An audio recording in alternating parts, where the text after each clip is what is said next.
took a stroll along Broadway, meaning not long for to stay. When who should I meet but this pretty fair lass, but shapes and along the highway. She was both fair and handsome, her neck it was just like a swan, and her hair over, tied up with a black velvet band. Her eyes they shone like the diamonds, you'd swear she was queen of the land. And her hair fell over her shoulders, tied up with a black velvet band. Hello, friend. Hello. Welcome to our City of the Dead. Now, for those of you who have never been to Evergreen before, a bit of history about it. It is not Muskegon's oldest cemetery. There is a burial ground closer to the waterfront that the natives people use. In Muskegon's original settlers cemetery, started on the corner of First Street in Muskegon. My name is Laura Smith. I was born in New York in 1824 and moved to Muskegon in the early 40s with my husband Dennis. He owned the largest furniture store in Muskegon at that time. It was one full block and 3 stories tall. A murder that happened ruthlessly and brutally here on the streets of your city.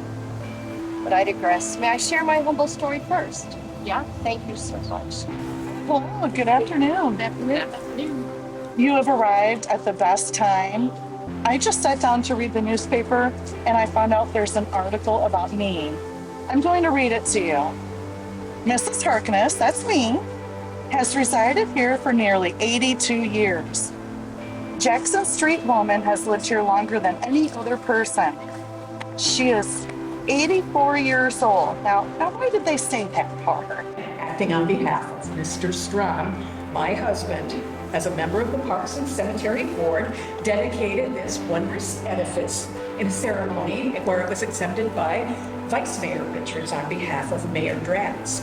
In Potter's Field, the name originates from the Bible when Judas betrayed Christ and later hung himself. The priests decided they did not want him buried with upstanding citizens of the temple, so they purchased some land in a field that potters used to dig their clay, and they buried Judas there. And the name has kind of stuck throughout the centuries. It probably sounds more politically correct than the pauper's graveyard, but in effect, that is what it is. There's many people buried here, but only a few grave markers. And of those 2 known grave markers that are still in existence, they're very hard to read.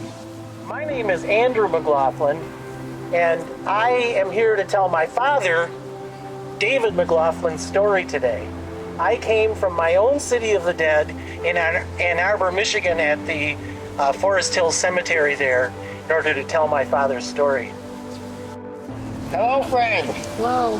Welcome to our City of the Dead. My name is Charles Fremont Latimer.